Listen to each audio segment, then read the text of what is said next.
Madison Blake had laughed the day Carter Miller walked away with a scorched Ferrari for scrap money.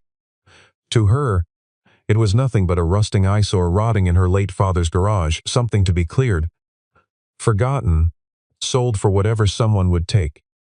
But 6 months later, when that same car appeared gleaming beneath the auction lights, Madison felt the floor drop out from under her. It wasn't just a rare Ferrari worth millions. It was hiding a family secret she had discarded without a second thought. Madison came back demanding it. Carter already held something she could never buy. Stay with this story until the end, because the true value of that Ferrari had nothing to do with its engine.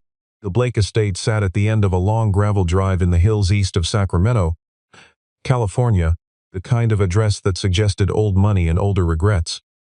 The main house, a sprawling Spanish colonial with terracotta roofing and iron-framed windows, had been maintained through decades of hired hands, but now it wore the look of a place that had finally stopped pretending. Joseph Blake had died 7 weeks prior, quietly and without much ceremony, leaving behind a daughter, a pile of legal paperwork, and a garage he had locked with a key no one else had ever bothered to copy. Madison Blake arrived on a Tuesday morning with a real estate agent, a moving crew, and the specific kind of efficiency that comes from grief compressed into task lists. She was 32 years old, sharp-shouldered, and dressed in clothes that belonged in a different zip code. She had not slept in her childhood bedroom in over a decade. The garage was the last thing on her list, and she approached it with the same detachment she had applied to everything else. When the padlock finally gave and the double doors swung open on rusted hinges, the smell hit her first: motor oil, old leather, and something acrid beneath it all, like a memory that had burned and never quite aired out. Inside, wrapped in shadows and a thick fur of dust, sat a Ferrari. The car crouched low to the ground at the far end of the garage. Its red paint bubbled and blackened along the passenger side, the windshield cracked in a long diagonal fracture, the driver's seat split open and the interior foam collapsed into itself. One rear wheel was propped on a wooden block. The hood was ajar, bent at the front as though something had once struck it from inside. Madison stared at it for a moment, then told the agent she wanted it gone by the end of the week. The listing went up on an automotive salvage board by that afternoon. The price was set low enough to guarantee a quick response, and low enough to make clear that Madison had no interest in negotiation. She had made a few calls first to a couple of dealerships, to someone her father's attorney knew, but none of them wanted a burned wreck with questionable paperwork. Carter Miller responded within the hour. He arrived the following morning in a faded blue pickup with a flatbed trailer hitched behind it, an 8-year-old girl in the passenger seat with a braid coming loose on one side and a library book balanced on her knees. His work clothes were clean but worn, and he moved with the unhurried confidence of a man who spent most of his life on his feet. Madison watched him from the front steps as he walked the length of the garage, crouching beside the car, running his fingertips along the sill and the undercarriage, pressing his palm flat against the firewall.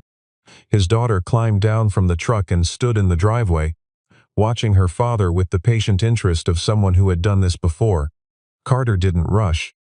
He tilted the hood further open, studied the engine bay, and then straightened and pulled a small flashlight from his shirt pocket to examine the plate on the firewall.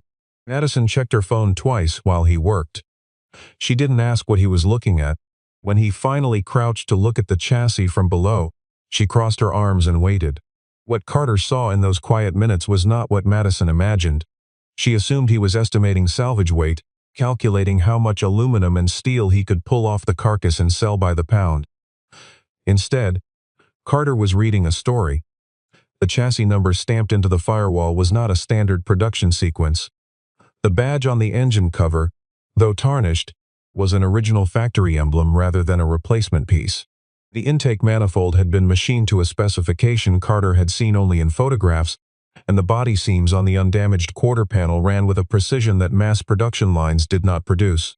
Whoever had built this car had built it for someone specific. Carter asked Madison one question: how long had it been in the garage? Madison said she didn't know, probably since before she was born. The sale took less than 10 minutes.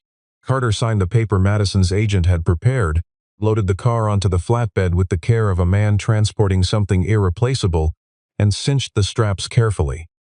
Before he climbed back into the truck, Madison leaned against the gatepost and said that if he wanted, He could always weld it into a planter. It was about as useful as a garden ornament at this point. She did not say it meanly. Exactly. But she did not say it kindly either. Carter didn't respond.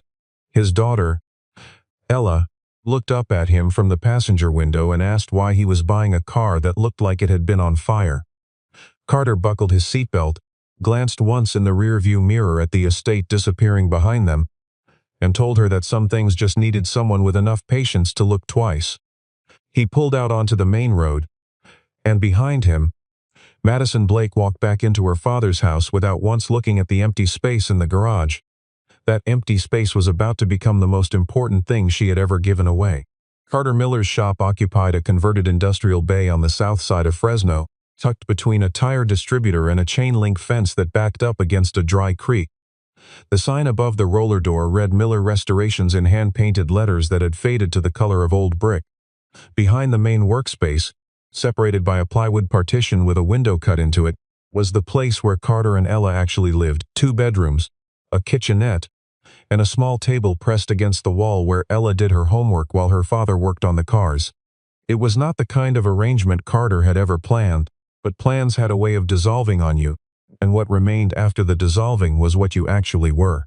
Claire Miller had died 3 years earlier from a brain aneurysm that gave no warning and asked for no permission. She had been 31.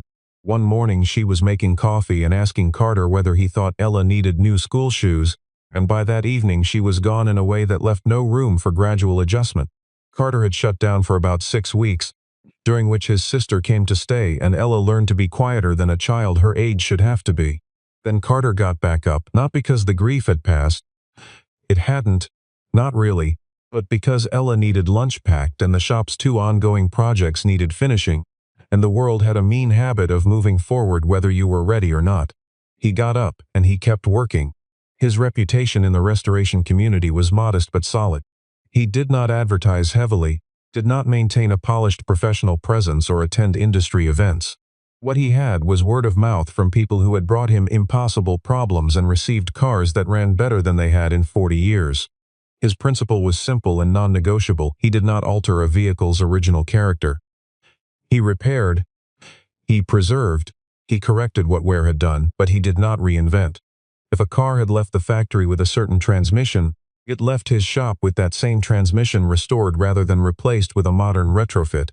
Carter considered this a matter of honesty, and he applied it with the stubbornness of someone who had learned the hard way that shortcuts always showed up eventually. Ella loved the shop in the way children love places they have been allowed to belong to fully. She knew the names of most of the tools, could distinguish the smell of penetrating oil from transmission fluid, and had her own set of rags folded on the lowest shelf beside the parts washer. She believed, with a seriousness that Carter never mocked, that every old car carried a kind of interior life, not mechanical but emotional, a residue of every road it had traveled and every hand that had driven it. When Carter brought the Ferrari in on the flatbed, Ella walked around it 3 times without touching it, then declared that it was very sad but not broken in a way that couldn't be fixed. Carter told her that was probably the most accurate assessment the car had received in years. The disassembly revealed more with every layer Carter removed. The suspension geometry was race specification, fitted with components not offered in any standard production option for this model year. The electrical harness, charred as it was, had been routed through the cabin in a configuration Carter had to track down through a collector in Arizona who specialized in mid-century Italian coachwork. The man couldn't identify the configuration from memory, but recalled seeing something similar in a private commission documented in a catalog from the early 1970s. Carter ordered the catalog. It arrived 9 days later. On page 43, between a silver-blue coupe commissioned for a Swiss banker and a black convertible built for a film producer, was a brief entry, no photograph, just a notation describing a special order coupe finished in Rosso Corsa with a bespoke interior, commissioned by an American client as a private gift. The catalog gave no name. While Carter was working evenings under the car with a trouble light hooked to the chassis, Ella found something in the rear footwell that had survived the fire because it had fallen between the seat base and the carpet, insulated by the thick seat padding above it. It was a photograph, small and square in the format of 1970s instant prints, its colors faded to soft amber. A man in his 30s stood beside the car, unmistakably this car, unblemished and brilliant, with his arm around a woman who was laughing at something off-frame. Between them stood a small girl, perhaps 4 years old, squinting in direct California sunlight. The man's face was thin and precise, with the kind of jaw that photographs well. Carter didn't know who he was looking at. He set the photograph on his workbench and looked at it for a long time. Meanwhile, Madison Blake was moving forward in the way she always moved, directed, and just slightly too busy to sit still long enough for anything uncomfortable to surface. She had sold the estate within 3 weeks of Joseph's death and put the proceeds into a luxury fashion import venture she was co-developing with a partner in Miami.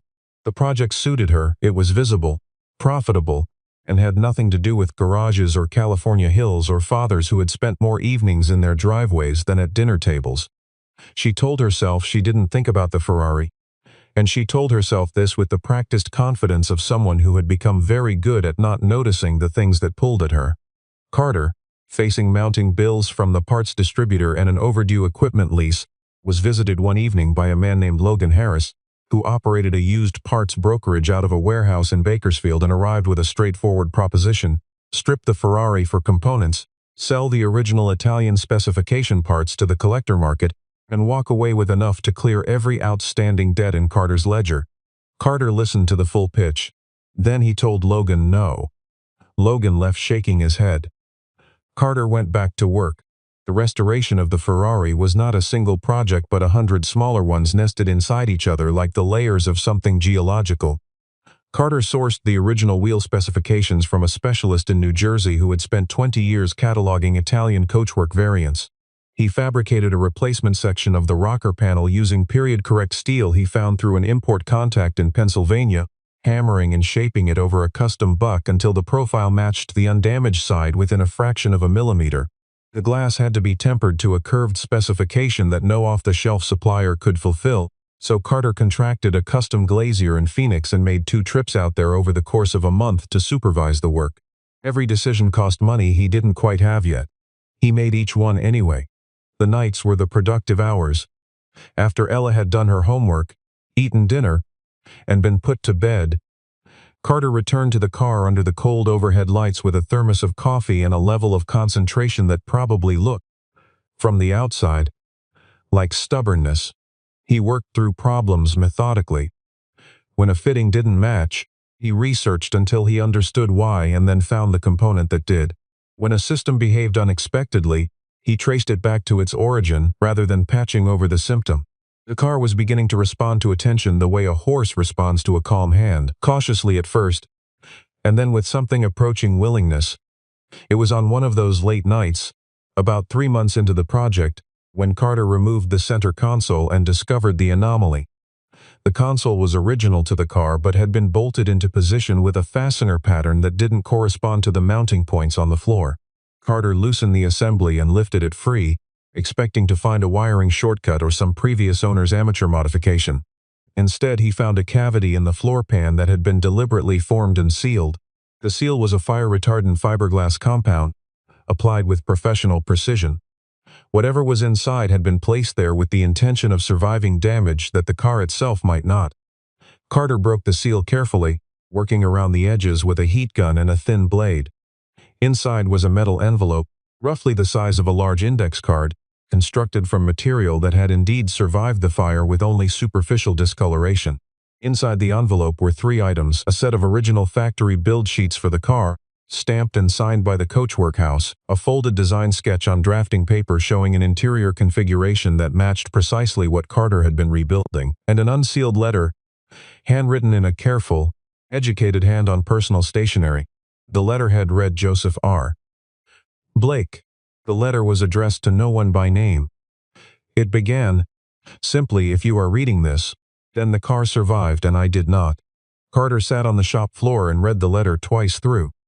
Joseph Blake had written it sometime in the mid-1990s, not long after an event he described in careful, measured language that carried the weight of a man who had spent years trying to find the right words for something that resisted them. The account was this: Joseph had commissioned the Ferrari in the early 1970s as a gift for his wife on the occasion of their first wedding anniversary. He had ordered it specially, with the interior configured to her taste and with a small inscription worked into the dashboard trim that referenced a private phrase between them. The car had been kept in the garage at the family estate, driven only occasionally, and maintained as something between a keepsake and a promise. It was the most deliberate thing Joseph Blake had ever made. The trouble had come when Madison was 5 years old, on an evening when a fire broke out in the garage as the result of a faulty electrical connection in the structure's wiring, not the car's. Joseph had been inside the garage when it started.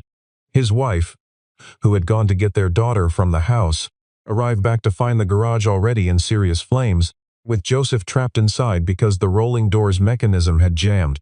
Joseph had used the Ferrari, the car he had built for her, the car that carried their inscription, to ram the door open from inside, driving through the burning structure to escape, and the passenger side had caught the worst of the fire in doing so. He had survived. The garage had not. What had broken the family was not the fire itself, but the aftermath. Madison's mother, shaken and frightened, had accused Joseph in the raw clarity of shock of caring more about the car than his family, of risking their safety to save an automobile. Joseph had tried to explain that he had been trying to save himself, to get to them, that the car was the only means of breaking the sealed door. But grief and fear produced their own logic, and the explanation had not taken root. The marriage had unraveled over the following year, and Madison had grown up with her mother's version of events, a father who had chosen the Ferrari over his family. Joseph had written the letter because he had never managed to say the truth in person. He had hidden it in the car, the only witness, in the hope that someday, someone would find both. Carter stared at the photograph on his workbench. The little girl squinting in the California sunlight was Madison Blake. He thought about the way she had looked at him in the driveway, not with cruelty, exactly, but with the dense, practiced dismissiveness of someone who had been carrying something heavy for a very long time and had stopped noticing it because putting it down had never seemed like an option. Ella found him still sitting on the floor past midnight and asked what was in the envelope. Carter told her he had found a letter from a father to a daughter. Ella considered this and said that it must have been important if he hid it inside a car. Carter said yes, he thought it probably was. She told him that sometimes people said things better when they had time to think about how to say them right. And Carter looked at his daughter in the pale workshop light and thought, not for the first time, that she was significantly wiser than he was. Within a week, word reached Xavier Coleman. Xavier operated as an independent broker in the classic car market, working the gap between motivated sellers and motivated buyers with a facility for finding transactions that benefited primarily himself. He had a contact in the collector community who had seen Carter's initial inquiry about the Ferrari specifications and connected the dots. Xavier called Carter to express admiration for the project and his conviction that several of his clients would be very eager to participate. Carter thanked him and said he hadn't decided yet what he intended to do with the car. Xavier took this as an opening rather than a closed door, and that same evening he placed a call to a number he had tracked down through the estate's probate records. Madison Blake picked up on the third ring. Madison arrived at the shop on a Friday afternoon without an appointment. Carter heard the car pull in, a late-model European sedan that was clean and precise and had no business in this parking lot, and came out to find Madison standing in front of the roller door in a cream-colored blazer, looking at the building the way people look at things that have disappointed them by existing. She had let her hair down since the day at the estate, and she carried herself with the composed tension of someone who had prepared very carefully her conversation, and was now executing it without quite as much certainty as she had rehearsed. Carter wiped his hands on a shop rag and waited. Madison got to the point without a prologue. She wanted to buy the Ferrari back, and she named a figure 10 times what Carter had paid at the estate with the flat confidence of someone unaccustomed to being told no. Carter said no. Madison recalibrated. She said she was prepared to be flexible on price, that she understood he had put significant work into the car, and she wanted to compensate him fairly. Carter said the price wasn't the issue. Madison asked what the issue was. Carter said he wasn't ready to sell. Madison's composure developed a fine crack. She said that she had made an uninformed decision when she sold the car, that she hadn't understood what it might be worth, and that it was difficult for any agreement to be truly valid when one party was operating without complete information. Carter looked at her steadily and said that she had called it a piece of junk. She had offered it at scrap price. He had inspected it carefully and paid what she asked. The law tended to see it the same way. Madison said she would have her attorney look at the paperwork. Carter said she was welcome to do that. Ella had been inside when Madison arrived, but she came through the side door mid-argument carrying a glass of water she had been bringing to her father. She stopped and looked at the two adults with the calm, assessing gaze of a child who had learned to read rooms. She looked at Madison for a moment and asked, with genuine curiosity rather than rudeness, why she wanted to take back something she had said she didn't want. Madison opened her mouth and then closed it again. It was not a question she had prepared for. Ella waited a moment, decided the grown-ups needed time, and went back inside. The question remained where it had landed. Madison did consult an attorney, and the attorney reviewed the bill of sale, the condition report Carter had photographed before loading the car, and the listing price, and told Madison that the transaction was clean. She had set the price. She had signed the paperwork. She had watched the car leave. The attorney said Madison could pursue a claim of material misrepresentation if she could demonstrate that Carter had concealed knowledge that would have changed the transaction, but that would require proving he had known what the car was before he bought it, which the available evidence did not support.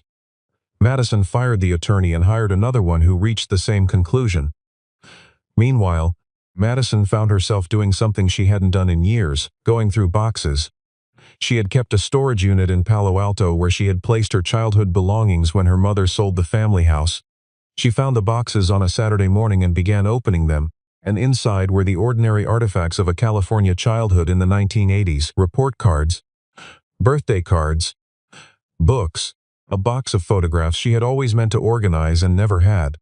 She found one particular photograph near the bottom of the second box. It was a large studio print showing her parents on a formal occasion, with a very young Madison between them. Her father was looking at the camera. Her mother was looking at her father. Madison, perhaps 3, was looking at nothing in particular with the serene inattentiveness of someone not yet old enough to carry interpretations. There was something in her father's expression that Madison had missed when she was young and was not equipped to see.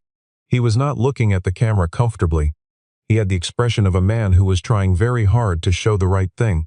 Madison sat on the storage unit floor for a while and thought about the last time she had actually spoken to her father, not argued, not exchanged logistics through attorneys, but spoken. She couldn't find it.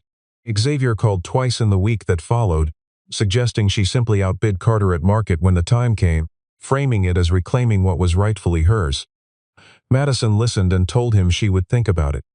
She was thinking about something else entirely, about a road trip her father had promised when she was perhaps 7, all the way up the Pacific coast to Oregon, a trip they had packed a bag for and gotten as far as the end of the driveway before her father's phone rang and the promise dissolved into a rescheduled, maybe that never became a date. She had decided at 7 that cars mattered more to him than she did. She had never found a reason to revise that conclusion until now. The Ferrari was finished on a Wednesday in late November, 9 months after Carter had strapped it to his flatbed in the driveway of the estate. He did not finish it with ceremony. He drove it slowly around the block twice, listening, feeling the way it moved through its gears and settled into its geometry, noting nothing that required further attention. Then he parked it back in the shop and sat with it for a while in the quiet. It was a remarkable piece of machinery. The restoration had not made it new, it was not new, and Carter would not have wanted it to be. What it was now was fully itself again, scarred in the places where history had marked it, sound in every functional way, and possessed of a quality that well-executed restorations sometimes achieved and often didn't, which was the quality of a thing that had been through something and come out on the other side with its character intact. The Sonoma Concours was a collector car exhibition and charitable auction held annually at a winery estate north of San Francisco, and Carter had secured a display spot 3 months before the car was finished. His intention was not to sell. He needed a public verification of the car's provenance, a formal inspection by credentialed experts who could examine the build sheets, the chassis documentation, and the physical evidence of the coachwork commission and confirm, on record, what Carter already knew from his own research. By noon on the day of the event, 3 separate specialists had found their way to the car without prompting and were standing around it talking in the precise, lowered tones of people confronted with something that requires careful language. By early afternoon, the event's senior authentication expert had spread Carter's build sheets on a folding table, compared them against his reference materials, and said, quietly, that this was the commission listed in the 1973 catalog addendum, the one that had been listed as destroyed in a property fire. He said it with the tone of a man who had spent decades in a field where things turned out to be fakes, and who was now, unexpectedly, looking at the real thing. The estimated value was delivered to Carter in a brief, serious conversation near the back of the exhibition tent. The figure had 8 digits in it. Before auction commission, Carter thanked the expert and asked him to repeat it. The expert did. Carter thanked him again, walked outside, and stood in the parking area for several minutes looking at the hills. Madison had come because Xavier had sent her the address and the date and 3 words, "You need to be there," and she had come alone, wearing something she had not overthought, working her way toward the Ferrari's position from the far side of the hall. She saw the crowd around it first, then the red through a gap in the bodies, and then the car itself as the crowd shifted, and she stopped. The restoration was extraordinary. Even to Madison, who had no vocabulary for coachwork or provenance, the car communicated something. It was the color that hit her first Rosso Corsa, a red so resolved and particular that it seemed less painted than inherent, as if the car had always been exactly this color and the fire had been a temporary interruption. The proportions were different from anything she had associated with her childhood memory of the thing in the garage. Those memories had been of a damaged object, shapeless and embarrassing. This was a piece of design. This was something someone had made with care for a specific person. Then she saw the dashboard. She leaned across the velvet rope to see it clearly, and the security attendant took a polite step forward before Carter, who had come up quietly behind her, said it was all right. Along the lower edge of the instrument binnacle, worked into the trim in small inlaid lettering that required proximity to read, were 8 words. "For the road we'll take when you're ready." Madison stood up slowly.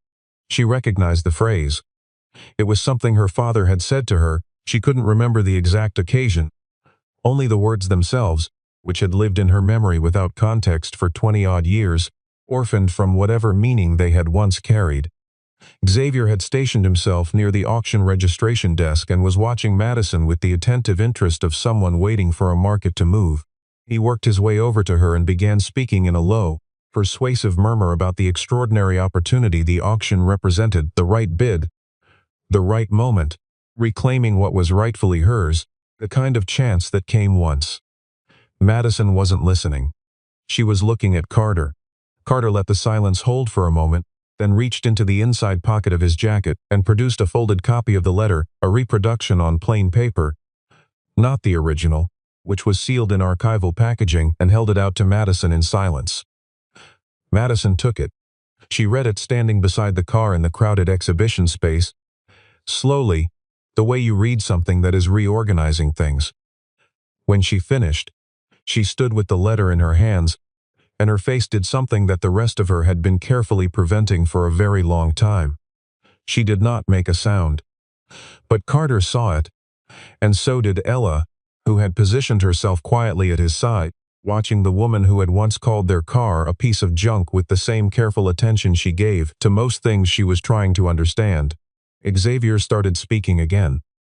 Carter turned and looked at him, and something in Carter's expression, not anger, not dismissal, just a kind of settled clarity, made Xavier stop. For a long moment, the 4 of them stood together beside the most important piece of machinery any of them had ever been near, and the noise of the exhibition moved around them like water around a rock. Madison asked Carter if she could buy the car back. She asked it plainly, without the architecture of an offer or a negotiation, and she said she didn't want it for the money. She knew what it was worth now, and that was not the point. She wanted it because it was her father's, and she understood now what her father had been trying to keep safe, and she wanted somewhere to put what she now knew. Carter said he needed to think about it, not buying time, but actually meaning it, and Madison heard the difference and nodded. She asked if she could give him a number anyway. Carter said the number wasn't the part he was thinking about. Madison looked at him with something that might have been the beginning of respect. That evening Carter sat at the small kitchen table in the back of the shop and was honest with himself about his situation. The figure the appraiser had quoted was enough to eliminate every financial pressure in his life and leave a substantial sum remaining. It was enough to move Ella out of the back of a commercial garage and into a house with a yard. It was enough to fund the kind of expansion that would turn Miller Restorations from a one-man operation surviving on reputation into a functioning business with proper equipment and employees. Carter was not unmoved by these facts. He was a practical man and he had a daughter, and practical men with daughters did not dismiss life-changing sums of money because of sentiment. But he also sat with what it would mean to sell. The car had come to him as a discarded thing, called worthless, by the person who should have known its value best. Carter had spent 9 months and most of his financial reserves restoring it, not because he expected a return but because he had recognized something in it, the same quality he looked for in every car he brought into the shop, which was the quality of a thing that deserved better than what had happened to it. Selling it to the highest bidder at a collector auction would not be wrong. Exactly. But it would be a kind of incompleteness. It would leave the story without its ending. He called Madison the next morning and told her his answer, and it was not what she had offered and not what she had expected. The Meridian Classic Car Museum was a non-profit institution on the outskirts of Sacramento that specialized in vehicles with documented California histories. Carter had been in contact with their curatorial director for 2 months, since before the exhibition, since before the appraisal, laying the groundwork for what he now proposed formally.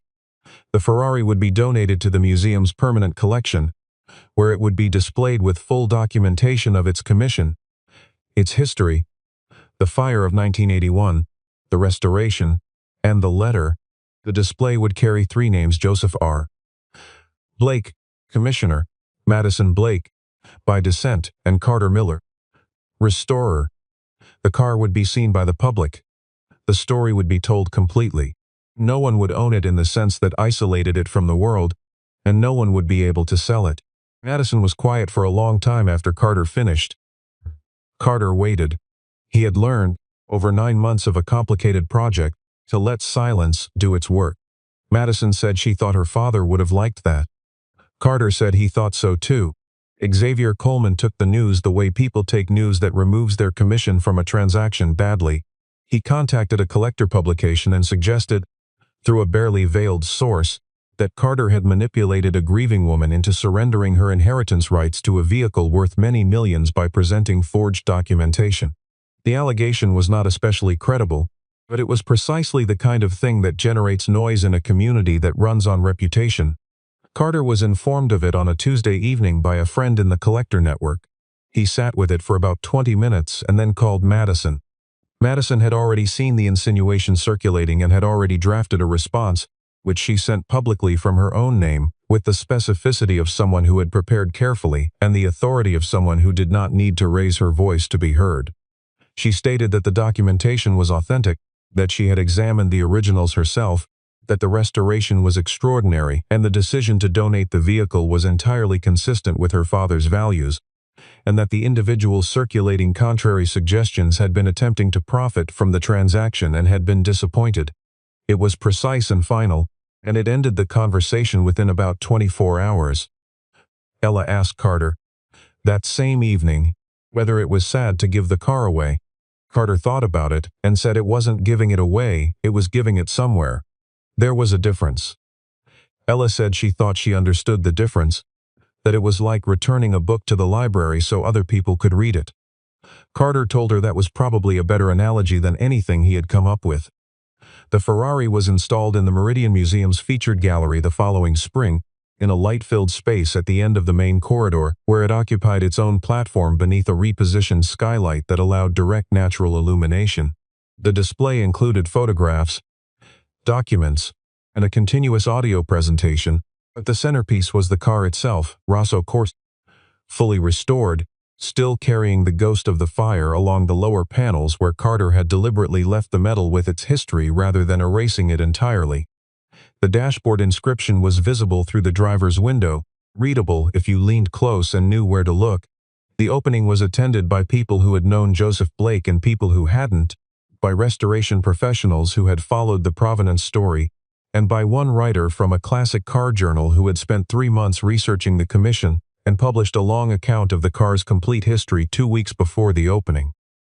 Carter came with Ella, who wore her good shoes and asked the museum's head of collections 7 questions in 15 minutes that the woman later described as the most interesting conversation she had had at the venue in years.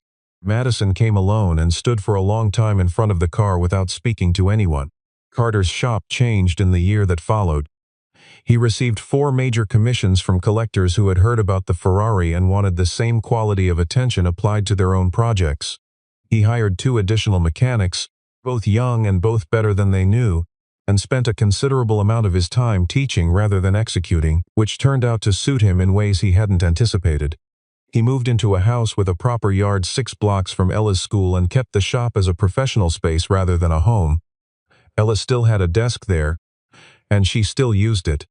Some things don't need to change just because circumstances improve. Madison's change was slower and less visible, which probably meant it was more real. She stepped back from the fashion import venture not dramatically, but with the gradual disengagement of someone who had realized that the project had been built on the need to put distance between herself and something, and that the something no longer required distance.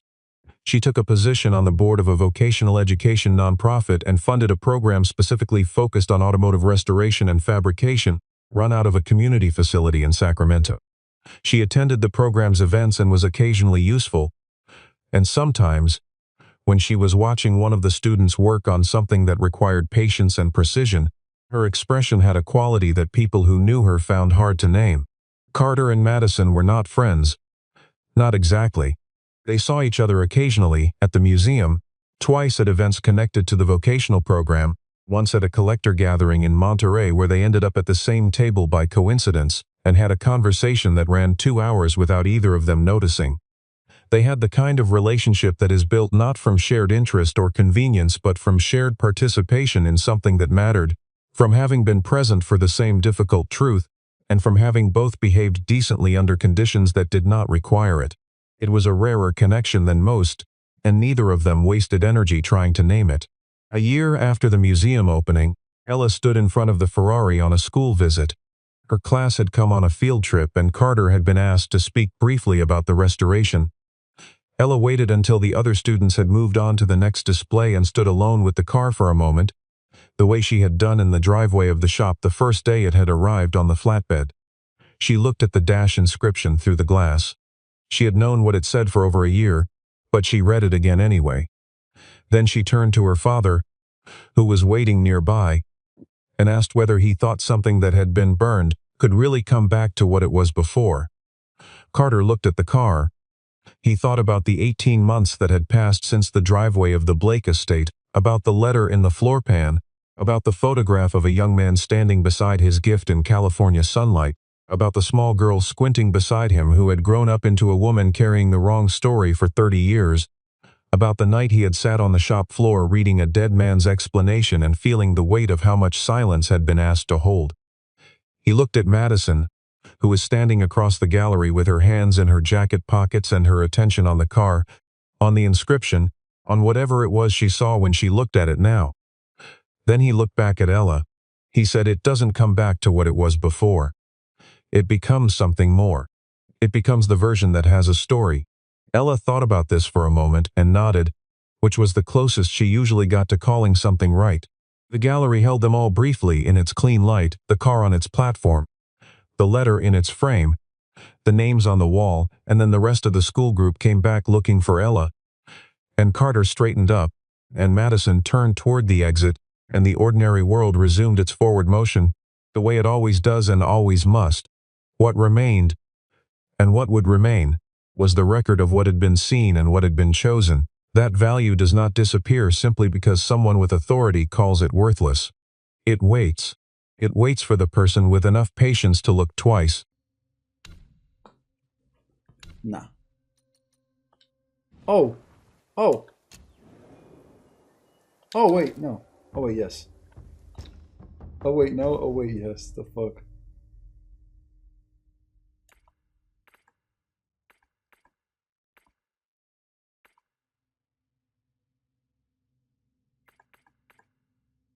Let me wear this.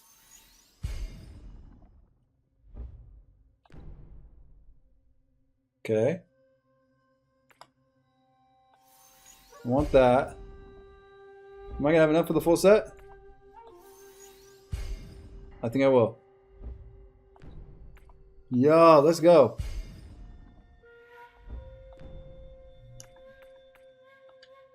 And how do I upgrade the armor even more? Oh, dude, there's so much good stuff in this game. I'm just remembering.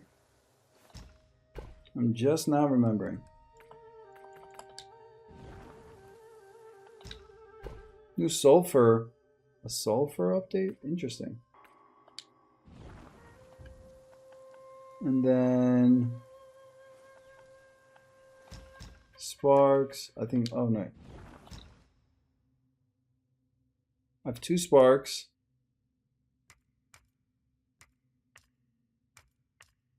I don't have anything for smash stance. I never like switch stances, bro.